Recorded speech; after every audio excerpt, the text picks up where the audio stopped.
Monsieur Ba, hier, certaines questions vous ont été posées ici relativement au fait que vous vouliez transformer cette date du 28 septembre en un référendum. Vous n'aviez pas suffisamment de légitimité pour aller même à l'esplanade du stade. Mais quand vous, monsieur Ba, vous vous référez aujourd'hui à l'histoire de la place Tahrir en Égypte, où des citoyens ont assiégé un espace pendant près de 18 jours pour revendiquer une certaine légitimité, une certaine démocratie, une certaine soif de changement, de justice sociale, quel est le sentiment que vous avez lorsque dans cette salle d'audience, on veut vous aliéner, en tout cas on a l'impression qu'on veut aliéner aux forces vives de l'époque la légitimité d'aller, que ce soit sur l'esplanade du stade, que ce soit à l'intérieur du stade, pour dénoncer un système politique. Quel est le sentiment que vous avez, vous, en tant que démocrate, lorsqu'on vous pose des questions comme ça et qu'on veut on veut vous faire endosser une certaine responsabilité dans cette affaire? Le 28 septembre 1958, c'était la volonté du peuple de Guinée d'opter pour le non en réclamant l'indépendance. Donc la légitimation de cette date, le fait que c'est devenu une date symbolique pour la Guinée, a été le fait de la très grande majorité des citoyens qui ont dit non au référendum.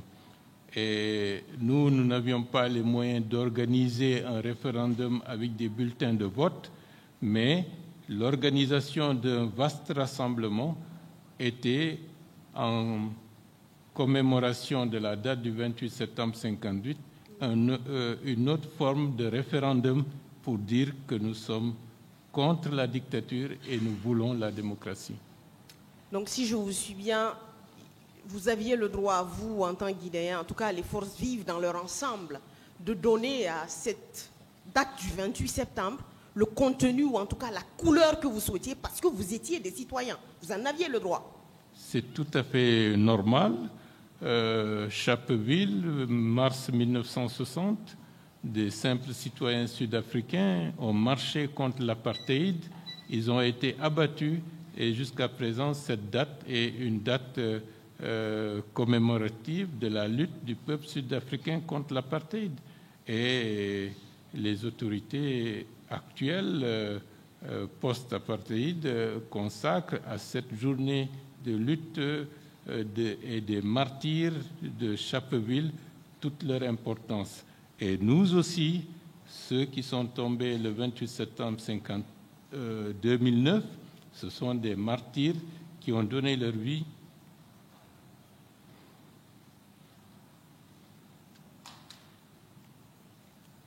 pour la démocratie et la liberté.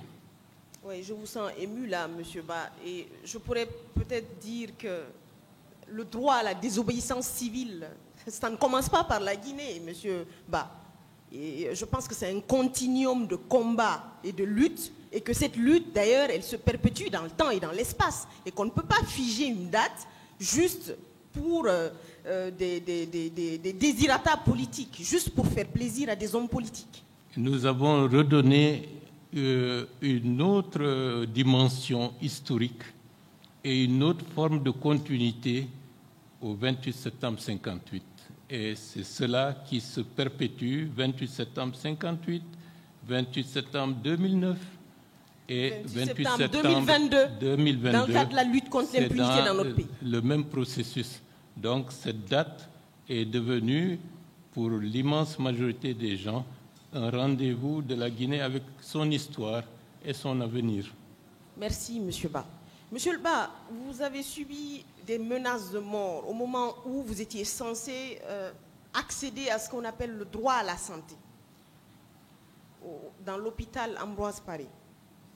Est-ce qu'à la suite de ces menaces, un seul geste a été fait à votre endroit, à l'endroit des leaders qui étaient là, pour déterminer ceux qui avaient fait ça? Parce que tout de même, vous aviez le Moussa Kégboro Kamara qui était là, monsieur Moussa Kégboro Kamara qui était là. Qu'est-ce qui a été fait? Est-ce qu'on vous a appelé? Est-ce qu'on vous a demandé? Est-ce qu'un procureur de la République s'est déplacé? Est-ce qu'il y a eu des actions pour véritablement faire une lumière sur ce qui était en train de se mettre en place? La seule chose que nous savons, c'est l'intervention de la communauté internationale et surtout le dynamisme et la réactivité du président Wade avec son ministre des Affaires étrangères de l'époque, M. Cheikh Tidiane Gadio, et l'ambassadrice du Sénégal ici à Conakry pour essayer de faire évacuer les responsables et pour les soins à l'étranger. Je sais que cette action a pu intervenir, mais c'était ça qui était le plus urgent par la suite, c'était la récupération des corps en relation avec le secrétariat général des affaires religieuses au niveau de la mosquée Faisal. Toute autre attitude judiciaire, à ma connaissance, on l'a senti avec l'arrivée à Conakry de Mme Fatou Bensouda, procureure de la CPI à l'époque.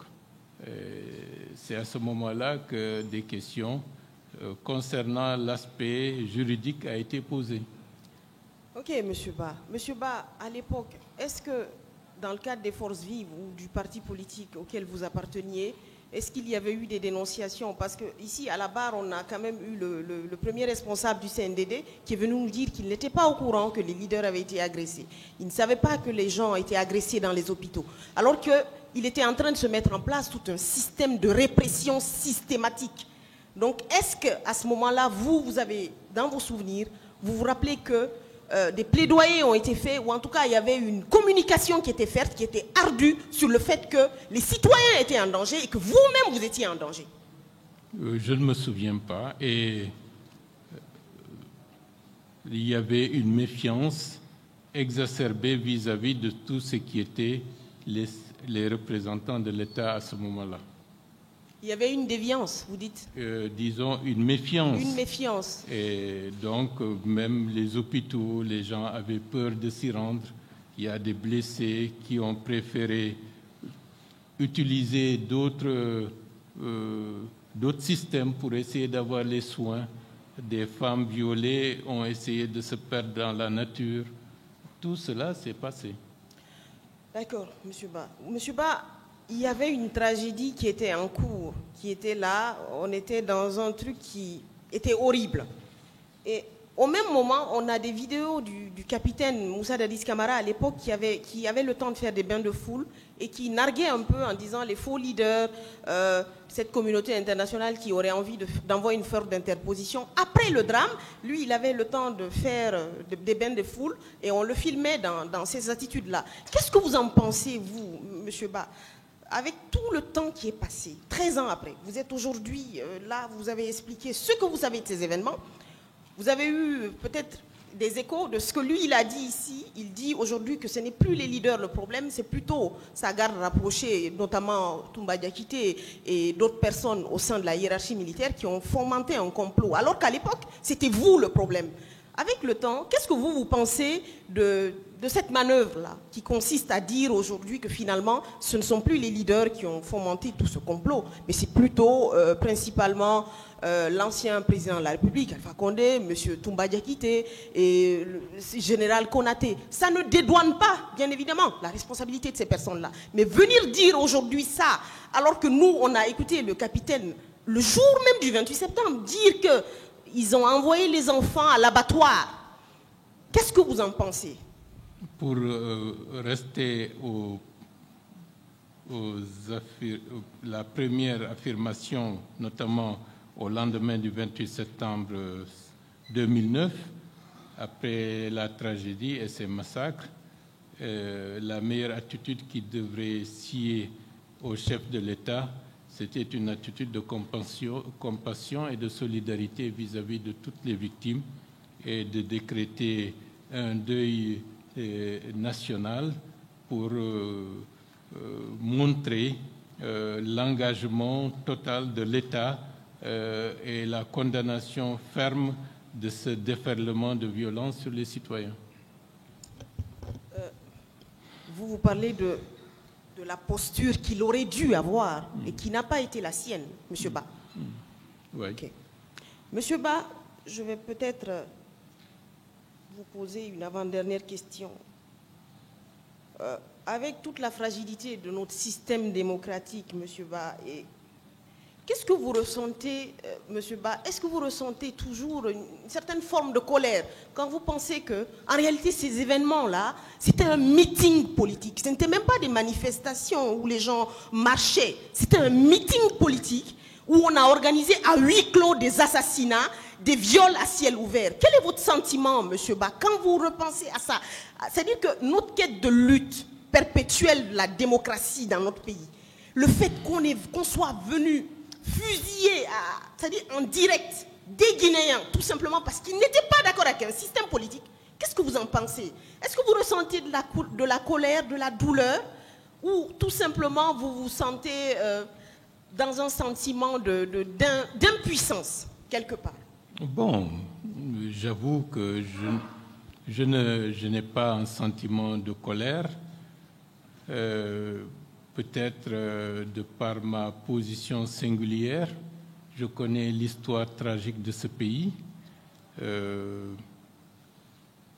On peut dénombrer toute une kyrielle de listes de tragédies connues, peu connues, qui ont fait autant ou même parfois plus de victimes contre des citoyens guinéens dans le cadre de ces 60 dernières années.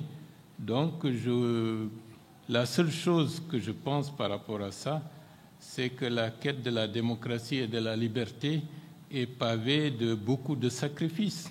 Et tous les pays qui aujourd'hui sont à un niveau de démocratie avancée ont eu le lot de sacrifices, de tuer. Et donc nous nous inscrivons dans une logique universelle de la quête de la démocratie et de la liberté. C'est la raison pour laquelle ce qui s'est fait dans une vision longue de l'histoire du pays devrait être vu avec une certaine relativité. D'accord. Monsieur Ba, vous vous battiez contre, parce qu'il a été posé ici des questions relativement à une soi-disant haine que vous auriez pour un homme qui était à la tête du pays à l'époque. J'aimerais revenir sur le fait que, est-ce que vous vous battiez contre un homme ou contre des hommes, ou vous vous battiez contre un système finalement? Bon, nous avons cherché, et ça il faut le dire à haute et intelligible voix, avec le doyen Jean-Marie Doré, nous avons cherché par des moyens informels, par des moyens institutionnels avec les forces vives, d'amener le capitaine Dadis à reconsidérer sa position et sa stratégie. Mais nous n'avons pas réussi à le faire et c'est dommage. Hélas. Je vais peut-être vous poser ma toute dernière question, M. Ba. J'ai eu la chance de poser des questions au président d'alors. Je lui ai demandé s'il ressentait une quelconque culpabilité politique, parce qu'il était quand même le responsable du pays. Malheureusement, il n'a pas répondu à cette question. Je vais vous poser la même question. Vous étiez leader des forces vives, vous avez eu la chance de vous en sortir. On a vécu un drame. Est-ce que vous, en tant que responsable à l'époque des forces vives, mais tout simplement en tant que citoyen qui est épris d'un certain nombre de valeurs, est-ce que vous ressentez une certaine culpabilité politique ce jour-là, de porter une parcelle de culpabilité politique, d'être allé au stade et d'avoir vu des gens se faire tuer tout simplement parce que vous aviez su mobiliser ce jour-là des Guinéens autour d'un idéal? C'est la raison pour laquelle, depuis que je suis revenu d'exil en 2016, tous les 28 septembre, à l'anniversaire de ce massacre, je dépose un gerbe de fleurs à l'entrée du stade du 28 septembre pour rendre hommage à toutes les victimes. C'est pour dire que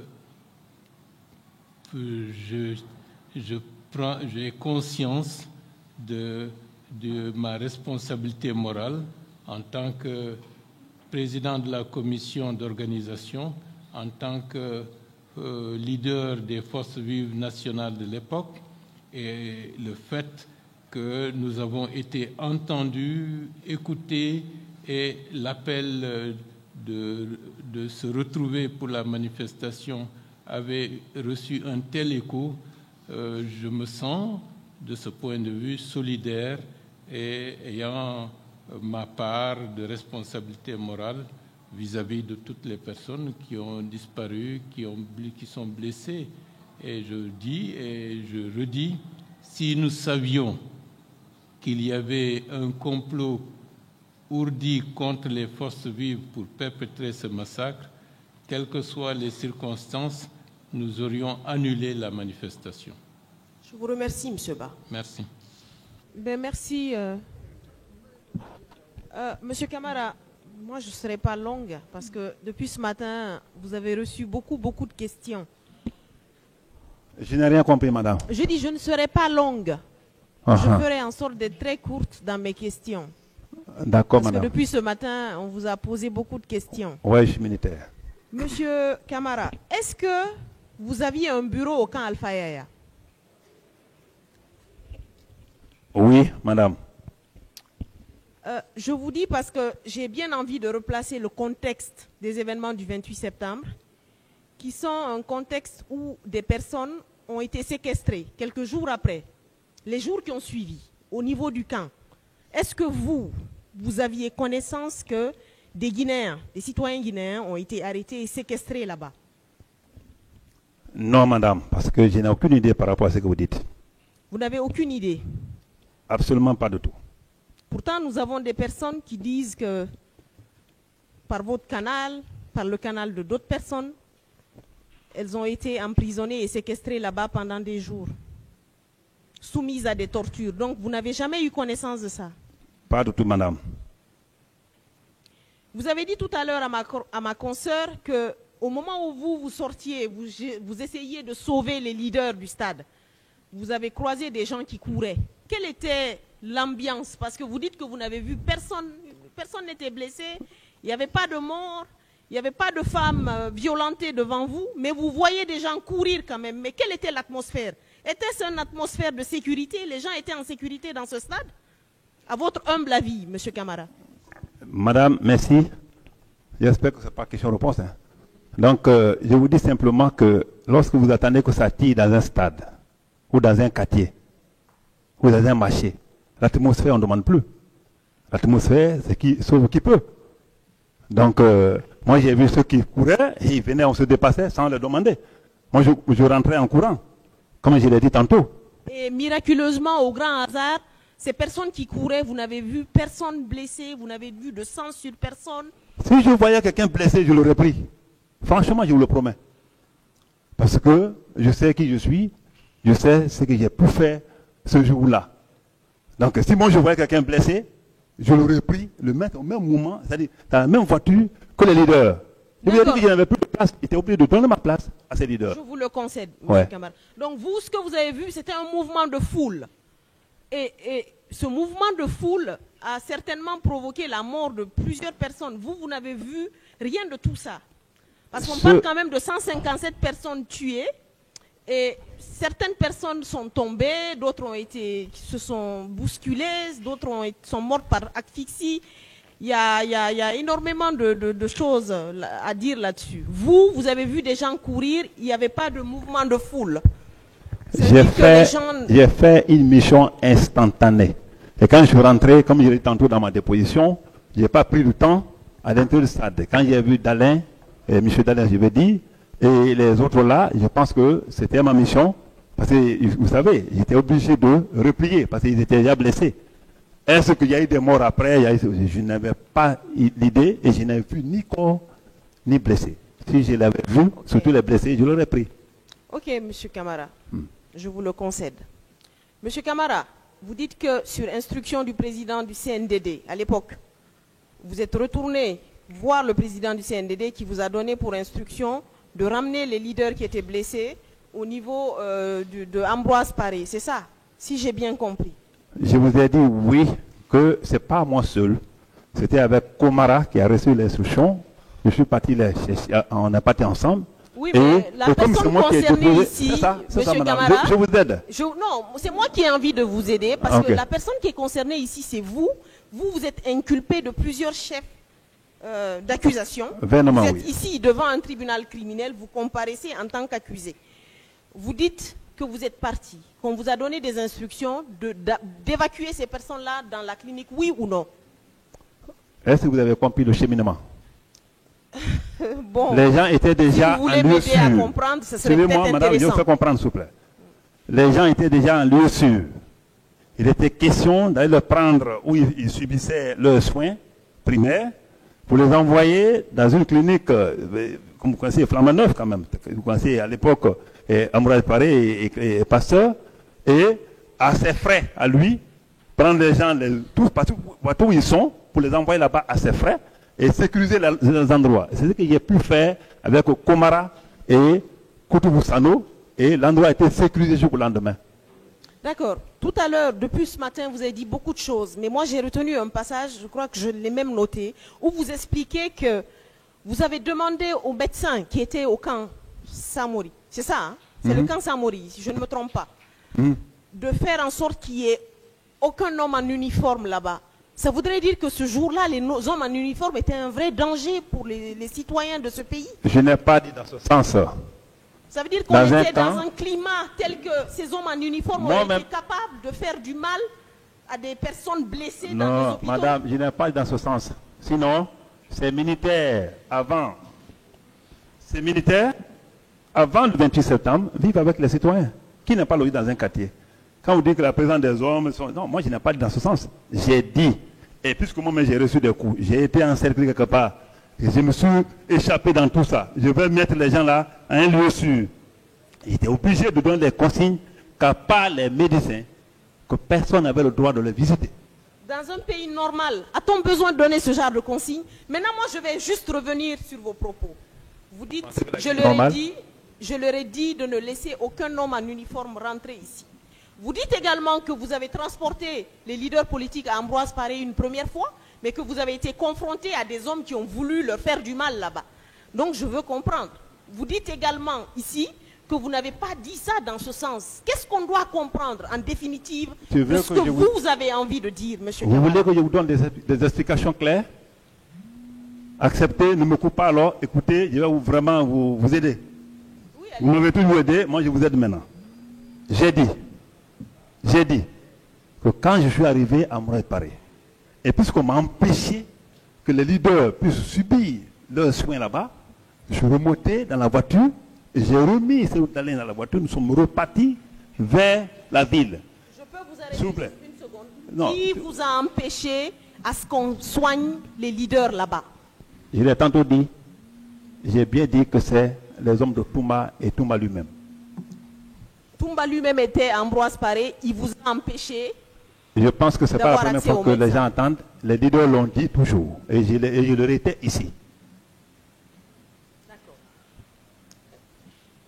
Donc vous estimez que si vous n'étiez pas là, ces hommes auraient fait du mal aux leaders politiques.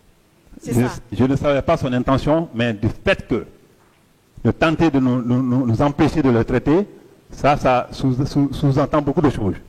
Donc pour moi, il fallait les enlever là parce que je ne pouvais pas résister. Hein. Je ne pouvais pas résister. J'étais obligé d'obéir et prendre la voiture, continuer avec eux et au camp Samori, hein, où ils ont été placés à un lieu sûr pour les soins.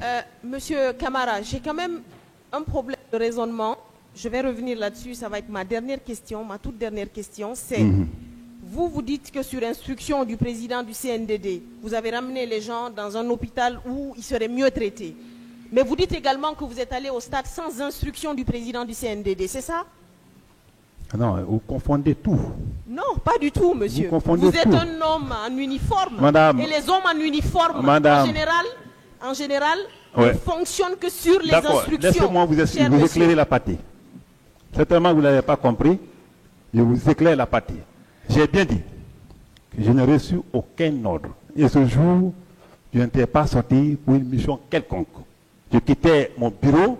C'est la dernière question que vous avez posée. Laissez-moi vous éclaircir la partie d'abord.